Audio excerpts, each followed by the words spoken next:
Varicose veins కి సరైన చికిత్స కోసం సంప్రదించండి ఎవిస్ హాస్పిటల్.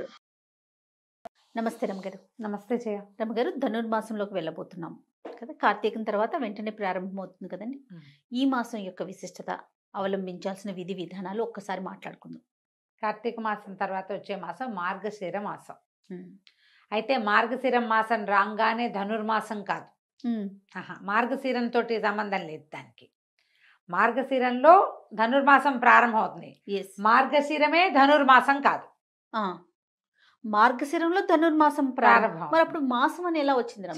చెప్తాం అది చెప్పాలి. మొన్న ఎవరో కూడా అడిగారు, మామూలుగా మనకి మాసాలు ఇవన్నీ ఎలా వస్తాయి? చాంద్రమానం ప్రకారం, అంటే చంద్రుని యొక్క కదలికలతోటి మనం హళలు పెరుగుడు తగ్గుడుతోటి తిథులతోటి తయారవుతుంది కదా.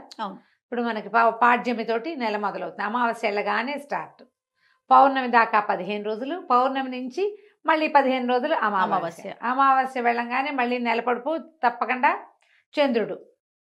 అమావాస్య వెళ్ళంగానే చంద్రుడు అమావాస్య నాడు ఏమీ కనపడ్డు, మా పాడ్యం నాడు ఏదో ఎటాగో ఉంటాడు. తర్వాత స్లోగా కనపడడం మొదలు పెడతాడు. చంద్రుడి నడకతోటే మన మాసాలన్నీ తయారవుతాయి. ఆలోచించండి, అంతే కదా. అవును.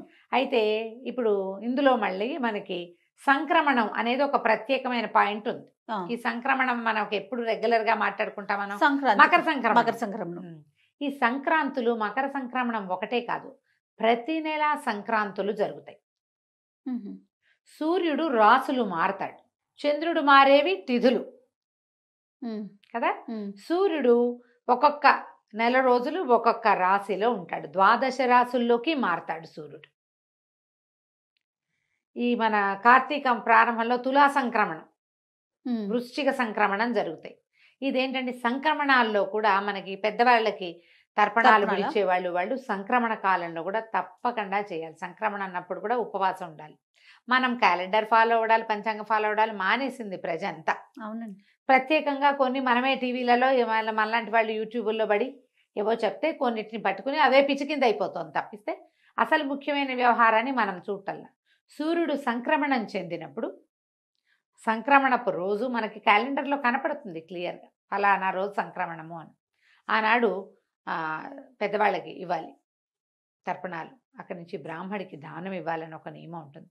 సంక్రమణంలో నదీ స్నానం విశేషం, సంక్రమణంలో గోపూజ విశేషం, సంక్రమణంలో గోదానం విశేషం. దాన ప్రక్రియ చాలా విశేషమైంది, కానీ అవన్నీ గుర్తుపెట్టుకోం. కానీ మనకి ప్రత్యేకంగా మకర సంక్రమణం ఒకటి మనకు ఖచ్చితంగా తెలుసు.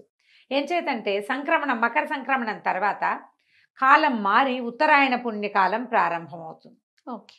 దక్షిణాయనం వెళ్ళిపోతుంది. ఇప్పుడు మన కాలాన్ని 2 నడకలుగా విభజించారు, ఉత్తరాయణము దక్షిణాయనము. అంటే సూర్యుడు తూర్పు నుంచి ఉదయిస్తాడు కదా, ఈ ఉదయించే కాలంలో దక్షిణాయనం అప్పుడేమో దక్షిణం వైపుగా వాలుగా ఉంటాడు.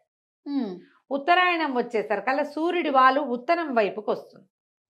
ఇవి దేవతల యొక్క రాత్రి పగలుగా చెప్పబడతాయి. ఓకే.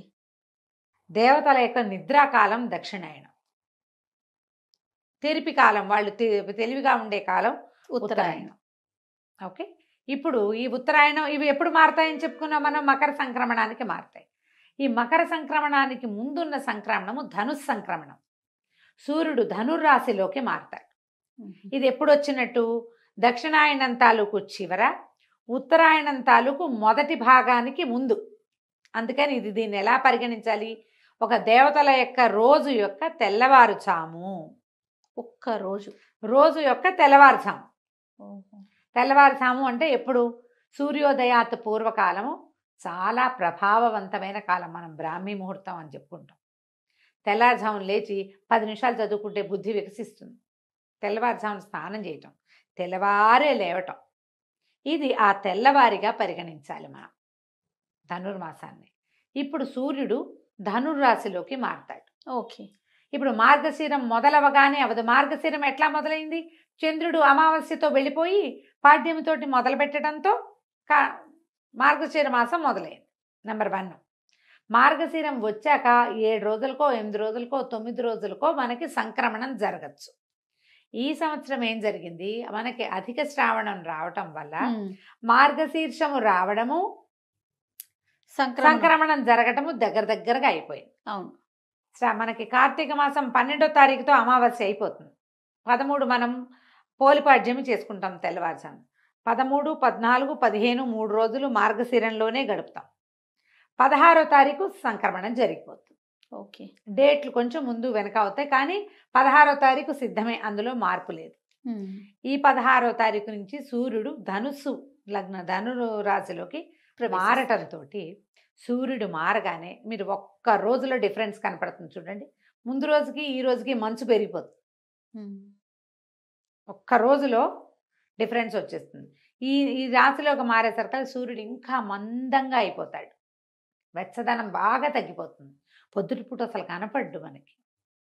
బాగా 10 అయితే కానీ సూర్యబింబం మనకి కంటికి కనిపించదు. ఈ సమయం పూర్తిగా పురుషోత్తమ మాసం అని చెప్పబడేటువంటి ఈ మార్గశిర మాసంలో విశేషంగా విష్ణు పూజ చేయాలి. మధుసూదన నామధేయంతో విష్ణువు కొలువై ఉంటాడు. దీనికి మనకి భగవద్గీతలో చెప్తాడు, మాసానాం మార్గశీర్షోహం అని చెప్పాడట కృష్ణ పరమాత్మ. మాసములలో మార్గశీర్షము అత్యంత పవిత్రమైన మాసం అని చెప్పాడు. దీనికి ముందున్న కార్తీక మాసంలో శివ పూజలు చేస్తూ కార్తీక దామోదర ప్రీత్యర్థం అని చెప్పుకుని పూజ చేసుకున్నాం మనం. అవును. ఇప్పుడు కేవలము మధుసూదన ప్రీత్యర్థమే, మధుసూదన పూజే చేస్తాం, విష్ణు పూజే చేసుకుంటాం. అద్భుతమైన మాసంగా చెప్తారు. అయితే ఈ మాసంలో చేసే పూజా విధానము అందరూ చెయ్యరు. ఈ 16వ తారీఖు నుంచి మేము ధనుర్మాసం అంటారు, మార్గళి అంటారు, దాని పేరు అది. ఈ మార్గళిలో విష్ణు పూజ విశేషంగా చేయబడుతుంది. నెలగంటు పెట్టడం, దాన్ని నెలగంటు పెట్టడం, నెలపట్టు అంటారు. ఇక్కడి నుంచి పూర్తిగా నెల రోజుల పాటు, అంటే మార్గశిరం మొదలైన 4వ రోజున స్టార్ట్ అయింది ఇది. అంటే పుష్యమాసం వచ్చేయాలి కదా. అవును. ఈ ధనుర్మాసము అనేది మొదలయ్యేసరికి పుష్యమాసం వచ్చేస్తుంది. పౌష్యలక్ష్మి వికసిస్తుంది. అప్పటికి బంతిపూలు బ్రహ్మాండంగా వస్తాయి, వరి ఇంటికి చేరుతుంది, కొత్త అల్లుళ్ళు వస్తారు, సంక్రమణం వస్తుంది. సంక్రమణం పూర్తిగా భగవత్కాలము అది. ఆ సంక్రమణం చాలా మంచిది. మకర సంక్రమణంలో ఈ సంవత్సరం అంతా సంక్రమణాల్లో చేయవలసినవి ఏవి చేయని వాడు కూడా మకర సంక్రమణం నాడు అన్ని రకాల దానాలు ధర్మాలు ఏది చేసినా 12 చేసిన ఫలితం లభిస్తుంది. దేవతలంతా కళ్ళు విప్పి నిద్రలేస్తారు. పూర్తిగా ప్రసన్నంగా ఉండే కాలం. అంచేత ఇక్కడి నుంచి స్టార్ట్ దాన ప్రక్రియ మొదలుపెట్టే కాలం. ఓకే. ఈ ధనుర్మాసంలో ఏం చేస్తారు, గొబ్బిళ్ళు పెట్టడం. ఒక్కొక్కళ్ళు ఒక్కొక్క రకమైన ఆరాధన చేస్తారు. వైష్ణవాలయాల్లో విపరీతంగా సేవాకాలాలు జరుగుతాయి. తెల్లవారుజామునే స్వామికి కైంకర్యం చేస్తారు, సేవాకాలం సమర్పిస్తారు. ఈ సేవాకాలాలు సమర్పించేది ఏంటంటే సంవత్సరం అంతా ఒక రకంగా ఉంటే ధనుర్మాసంలో తిరుప్పావై అని ఒక ప్రత్యేకమైన పూజా విధానాన్ని సమర్పిస్తారు. గోదాదేవి శ్రీవిల్లిపుత్తూరులో జన్మించింది. పెరియాళ్ళ వారికి జన్మించినటువంటి విష్ణు చిత్తుల కుమార్తె అయిన గోద, ఆవిడ భగవంతుణ్ణి ఎలా ఆరాధించిందో ఆ ఆరాధనా క్రమాన్ని ఈ నెల రోజులు స్వామికి సమర్పిస్తారు. ప్రతి చోట శ్రీరంగనాథుడు విశేషంగా సేవించబడతాడు. వెంకటేశ్వర స్వామి దేవాలయంలో కూడా తిరుప్పావయ్యే చేస్తారు. ఈవెన్ తిరుమలలో కూడా ఈ నెల రోజుల పాటు స్వామివారికి సుప్రభాతం బదులు తిరుప్పావై వినిపిస్తారు విశేషంగా. ఈ నెల అంతా కూడా అన్ని విష్ణువాలయాల్లోనూ విశేషమైన సేవలు కైంకర్యాలు జరపబడతాయి. ఇప్పుడు ఈ నెల రోజుల పాటు 30 పాసురాలు చదివిందట. పాసురం అంటే ఒక ప్రత్యేకమైన పాట. ఇది ద్రవిడ భాషలో ఉంది. తిరుప్పావై అంటే మంగళకరమైన మేల్కొల్పు. ఆవిడ ఏం చేసిందంటే తన చెలికత్తెల్ని అందరినీ పిలిచి, విష్ణువు సుప్రసన్నుడుగా ఉంటాడు. ఇప్పుడు ఇంతకుముందు నిద్రలేచాడు ఈయన. కార్తీక శుద్ధ ద్వాదశికి ఏకాదశి నాడు నిద్రలేచాడు కదా. నిద్రలేచి అత్యంత ప్రసన్నుడుగా ఉంటాడు. ఆయనకి అత్యంత ప్రీతి మాత్రమైన మార్గశిర మాసము, సూర్యుడు సంక్రమణం చెంది దేవతలందరూ కొలువయ్యే కాలము. వాళ్ళందరూ నిద్రలేస్తారు. తెల్లవారు ప్రబోధ సమయం కదా. అవును. వాళ్ళు నిద్రలు లేచే కాలం ఇది. ఈ సమయంలో గనక మనం భగవత్ సేవం చేస్తే భగవంతుడు మనని అనుగ్రహిస్తాడని చెప్పి తన చెలికత్తెల్ని అందరినీ పిలుస్తూ కృష్ణుడి గురించిన గాథలు ఆవిడ చెప్తూ రోజుకొక పాట చొప్పున ఆమె పాడింది. ఆ పాడిన 30 పాటలని ఇప్పుడు చెప్పుకుంటాం. ఇది అందరూ చేసేది చేయగలిగేది కాదు. ఎందుకంటే ఇది తిరుప్పావై ద్రవిడ భాషలో ఉంది. మనం చేయగలిగేది ఏమిటి, వాకిళ్ళు తెల్లవారుజామునే లేవటం, వాకిళ్లలో శుభ్రంగా వాకిళ్ళు శుభ్రం చేసుకుని చక్కటి ముగ్గులు తీర్చుకోవటం, వాకిళ్ళల్లో గొబ్బిళ్ళు పెట్టడం. 3-4 ఏళ్ళ నాడు నేను కోయంబత్తూరు వెళ్ళాను.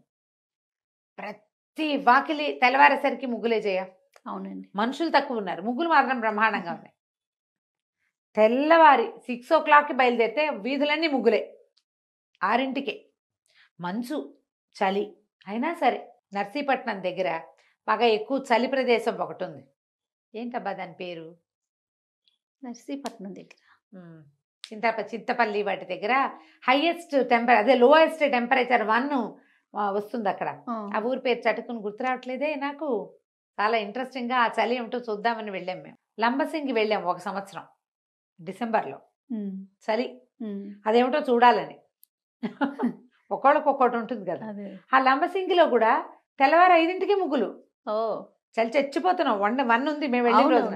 0 వస్తుంది చూద్దాం అనుకున్నాం. అంతకు ముందు రోజు వచ్చిందట, మేము వెళ్ళిన రోజు 1 ఉంది. అక్కడ కూడా ముగ్గులు ఉన్నాయి. మనం చేసే సేవ ఏంటంటే ఈ పుణ్యకాలంలో, ఈ ధనుర్మాస కాలంలో అందరూ వాకిట్లో ముగ్గేసుకుంటే విష్ణు సేవ చేసినట్టే. అది ఓకే. గొబ్బిళ్ళు పెట్టుకోవటం. గొబ్బిళ్ళు పెడతారు కదా కొన్ని ప్రాంతాల్లో. పల్లెటూళ్ళలో కుదురుతుంది, సిటీలలో కుదరదు. ఎవరికి కుదురుతుందో వాళ్ళు పెట్టండి. ముగ్గేసుకోండి కనీసం. పొద్దునే లేవాలి దానికోసం. ఖచ్చితంగా పాకెట్లో ముగ్గులు వేసుకోవటం.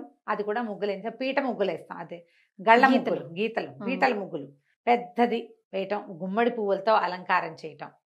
గొబ్బిళ్ళు పెట్టటము, గొబ్బి తట్టటము. ప్రత్యేకంగా గొబ్బిళ్ళు పెట్టావా చిన్నప్పుడు? పెట్టాను. ఓకే. మేము చాలా ఏళ్ళు పెట్టాం. ఓకే. చిట్టుగూడూరులో ఉన్నంత కాలం ప్రతి సంవత్సరం పెట్టేవాళ్ళం గొబ్బిళ్ళు. మాకు మంచి గొబ్బిళ్ళు సరదా. మా గొడ్లు బాగా ఉన్నాయి, ఆవులు బ్రహ్మాండమైన ఆవులు ఉన్నాయి. సో మంచి అవకాశం లభించేది. తర్వాత కూడా ఇప్పటికి కూడా మా వాళ్ళు పెడతారు. అయితే ఈ గొబ్బిళ్ళు పెట్టుకోవటం, తర్వాత దేవాలయ దర్శనము మంచిది. ఇందులో ఈ 30 రోజుల ధనుర్మాసంలో 10 రోజులైనా ఈ సేవాకాలాన్ని చూడడం, 8 రోజులైనా, 6 రోజులైనా, 2 రోజులైనా, కనీసం 1 రోజైనా విష్ణువాలయ దర్శనం మంచిది. ఓకే. ఎలా అవకాశం ఉంటే అట్లా. ఇప్పుడు తిరుపావై చెప్పడం, నాకైతే తిరుపావై రాదు. ప్రతి సంవత్సరం నేను అడుగుతూ ఉంటాను, మీరు ఇదే చెప్తున్నారు. నేను నేర్చుకోలేదు. ఈ సంవత్సరం నేర్చుకుందామని ట్రై చేశాను జయ. నిజంగా సుమన్ టీవీ కోసమే. అవకాశం లభించలే. అదే కొద్దిగా శ్రద్ధారాహిత్యం కూడా. ఎండాకాలం అవకాశం లభించినప్పుడు శ్రద్ధ లేదు. శ్రావణ మాసం వచ్చేసరికి అవకాశం తప్పిపోయింది. ఎవరి దగ్గరైనా కుదురుగా నేర్చుకుని వచ్చే సంవత్సరం ఏమైనా చెప్పగలనేమో ట్రై చేస్తా. ఓకే. సరే, అవకాశం ఉన్నవాళ్ళు మీకు రాకపోతే అది చదవాల్సిందేనని పెట్టుకోవద్దమ్మా. అలాంటిది ఏమీ లేదు. మనం ఏం చేయొచ్చు అంటే, ఇది ధనుర్మాసం మంచిదని మనకు తెలుసు, ముగ్గులు వేసుకుంటాం మనం. మనకు తిరుపావై రాదు, లేదు పూజ, అసలు మనం వైష్ణవులం కాదు, ఏం పర్వాలే. కానీ విష్ణువే జగన్నియామకుడు, ఈ ప్రపంచాన్ని నడిపించేవాడు ఆయనే. ఆ కాలమే చేయక్కర్లా, ఏదో ఒక చేతకొచ్చిన సేవాకాలం చేసుకోవచ్చు మనం. ప్రతిరోజు కృష్ణగాథలు వినొచ్చు, చదవచ్చు. విష్ణు సంబంధమైనది ఏ స్తోత్రమైనా చదువుకోవచ్చు. కృష్ణాష్టకం చదవచ్చు, అచ్యుతాష్టకం, నారాయణాష్టకం, గోవిందాష్టకం, మధురాష్టకం, జగన్నాథాష్టకం, ఏదైనా చదువుకోండి. విష్ణు సహస్రనామం చదవండి, అన్నిటికంటే అద్భుతమైంది. చిన్నదో పెద్దదో, కృష్ణాష్టకం మరీ బుజ్జిది, అన్నిటికంటే చిన్నది. నాకు మీతో విష్ణు సహస్రనామాలు చెప్పించాలని ఎప్పటి నుంచి అడుగుతున్నాను రమ్మగారు. తిరుపావై తప్పించేసుకున్నారు. సరే, ఓకే, అది ద్రవిడ భాషలో ఉంటుంది, నిజంగానే కష్టసాధ్యం. కానీ విష్ణు సహస్రనామాలైనా పెట్టుకుందాం రమ్మగారు. ఒక 2 లైన్లు, లేకపోతే 4 పెట్టుకొని దాని అర్థం చూద్దాంలే జయ, చెప్తా. భగవంతుడు దానికే అవకాశం ఎప్పుడో ఇస్తాడంటారా? ఏమో చూద్దాం. ఇన్నిటికి ఇచ్చాడు, దానికి ఇస్తాడేమో. మీ అవకాశాలను బట్టి ఎక్కడ మన దగ్గర వేణుగోపాల స్వామి గుడి, రామాలయము, తర్వాత వెంకటేశ్వర స్వామి గుడి, నరసింహస్వామి గుడి, ఏ దేవాలయానికి వెళ్ళినా సేవాకాలం జరుగుతుంది. తప్పకుండా స్వామిని దర్శించండి, ఆండాళ్ళని దర్శించండి. ఆమె మానవ స్వరూపంలో జన్మించింది. భగవంతుణ్ణి చేరటానికి ఎలాంటి ప్రీతిపాత్రమైన పని చేసినా భగవంతుడికి ప్రీతి దేనికి చెందుతాడు?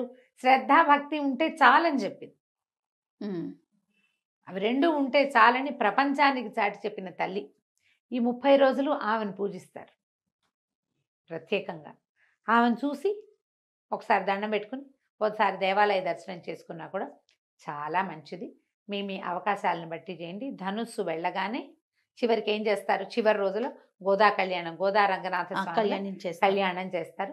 అవకాశం ఉంటే ఏదైనా రంగనాథ స్వామి దేవాలయము క్షేత్రానికి వెళ్ళటము ప్రయత్నం చేసి చూడండి, మీ కుదిరికను బట్టి. తప్పకుండా. మేము ఈ అవకాశాన్ని బట్టి చేయొచ్చు. ఇది ధనుర్మాస విశేషం. సంతోషం రమగారు. నమస్తే. నమస్తే జయ.